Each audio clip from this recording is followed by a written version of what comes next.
آج ہم پاکستان کی خارجہ پالیسی کے ایک ایسے نازک موڑ پر بات کر رہے ہیں جہاں ایک فیصلہ، صرف ایک فیصلہ، ملک کی تقدیر کا رخ بدل سکتا ہے۔ یہ ایک ایسا انتخاب ہے جس کے اثرات صرف آج پر نہیں بلکہ ہماری آنے والی نسلوں کے مستقبل پر بھی پڑیں گے۔ تو آئیے اس سوال کی گہرائی میں چلتے ہیں، کیونکہ یہ صرف کوئی سفارتی بحث نہیں ہے، یہ پاکستان کے معاشی مستقبل اور اس کی سلامتی کا سوال ہے۔ تو پہلے راستے کی بات کرتے ہیں۔ یہ وہ راستہ ہے جو ہمیں تاریخ میں پیچھے لے جاتا ہے، ان اوراق کی طرف جو پاکستان اور عرب ممالک کی گہری دوستی اور بھائی چارے کی کہانی سناتے ہیں۔ اور یہ صرف کہنے کی باتیں نہیں ہیں، یہ ایک ایسی دوستی کی حقیقت ہے جو ہر امتحان میں پوری اتری ہے، چاہے وہ 1965 کی جنگ ہو یا کوئی بڑا معاشی بحران، عرب ممالک نے ہمیشہ پاکستان کا ہاتھ تھاما ہے۔ اور یہ جو اربوں ڈالر ہے نا، یہ صرف ایک ہندسہ نہیں ہے، یہ ان لاکھوں پاکستانی خاندانوں کی امیدیں ہیں، ان کے خواب ہیں جو ہر سال عرب ملکوں میں محنت کر کے اپنے گھروں کو بھیجتے ہیں۔ سچ پوچھیں تو یہ ہماری معیشت کی شہرگ ہے۔ تو بات بالکل صاف ہے، یہ تعلق صرف دوستی کا نہیں بلکہ ہماری معیشت کی ایک اہم بنیاد ہے۔ اسی تعلق کی وجہ سے لاکھوں گھروں کا چولہا جلتا ہے، ہماری فیکٹریوں کا پہیہ گھومتا ہے، اور جب بھی ہم مشکل میں ہوتے ہیں تو ایک سہارا ملتا ہے۔ ذرا ایک لمحے کے لیے سوچئے، اگر یہ ساری معاشی مدد، یہ سہارا اچانک ختم ہو جائے تو پاکستان کہاں کھڑا ہوگا؟ یہ سوال ہی ہمیں اس اتحاد کی اصل اہمیت کا احساس دلاتا ہے۔ اچھا، اب ذرا تصویر کا دوسرا رخ دیکھتے ہیں، ایک ایسا رخ جہاں کہانی دوستی کی نہیں بلکہ اسٹریٹجک مقابلے کی ہے، اور یہ کہانی شروع ہوتی ہے ایران سے۔ دیکھیں، جہاں ایک طرف پرانی دوستی کی گرم جوشی ہے نا، وہیں دوسری طرف ایک نیا اسٹریٹجک طوفان بھی اٹھ رہا ہے۔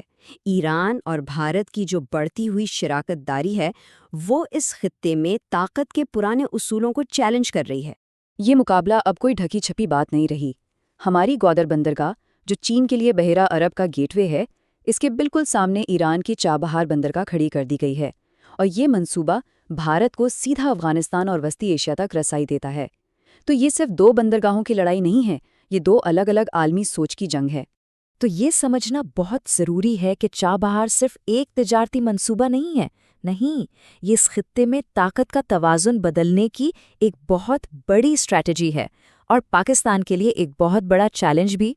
تو اب ہم اس مقام پر ہیں، اس دوراہے پر جہاں پاکستان کو فیصلہ کرنا ہے، اور یہ کوئی آسان فیصلہ نہیں ہوگا کیونکہ اس کے نتائج بہت دور تک جائیں گے۔ یہ وہ پہلو ہے جو ہمارے دل سے جڑا ہے، ہمارے پرانے دوست عرب ممالک، جن کے ساتھ ہمارا اعتماد اور تعاون کا ایک لمبا رشتہ ہے۔ اور یہ وہ ٹھوس حقیقت ہے جس سے ہم منہ نہیں موڑ سکتے۔ ایران اور بھارت کا اسٹریٹجک اتحاد ایک ایسی سچائی ہے جسے نظر انداز کرنا خود کو دھوکہ دینے جیسا ہوگا۔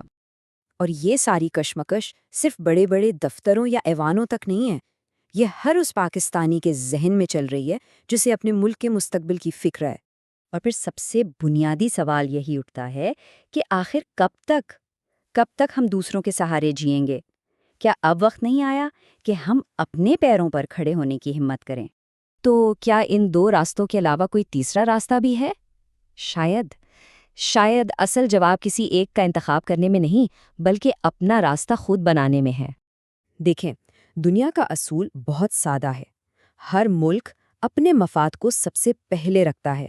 اسٹریٹجک خود مختاری کا مطلب بھی یہی ہے کہ پاکستان بھی اپنے فیصلے کسی اور کو خوش کرنے کے لیے نہیں بلکہ صرف اور صرف اپنے قومی مفاد کو دیکھ کر کرے۔ تو آگے کا راستہ کیا ہے؟ یوں سمجھیں کہ یہ 3 نکاتی منصوبہ ایک واضح سمت دیتا ہے۔ پہلا، فیصلے جذبات میں آ کر نہیں بلکہ ٹھنڈے دماغ سے سوچ سمجھ کر کریں۔ دوسرا، کسی ایک کیمپ کا حصہ بننے کے بجائے سب کے ساتھ اچھے تعلقات رکھیں۔ اور تیسرا اور سب سے اہم، اپنی اندرونی طاقت کو، اپنی معیشت کو اتنا مضبوط کریں کہ ہمیں کسی کی ضرورت ہی نہ پڑے۔ اور یہی اس ساری بحث کا نچوڑ ہے۔ اصل کامیابی کسی کی طرف داری کرنے میں نہیں بلکہ خود انحصاری میں ہے۔ جس دن پاکستان اتنا مضبوط ہو گیا کہ اسے کسی کی طرف دیکھنے کی ضرورت نہ رہی، وہی اس کی اصل جیت ہوگی۔ تو سوال آج بھی وہی ہے، پاکستان آخر کون سا راستہ چنے گا؟ دہائیوں پرانی دوستی اور معاشی انحصار کا راستہ، یا اس بدلتی ہوئی دنیا میں اپنے مفادات کے تحفظ کا ایک نیا راستہ؟ اس کا جواب صرف وقت نہیں دے گا، بلکہ ہم سب کو مل کر دینا ہوگا۔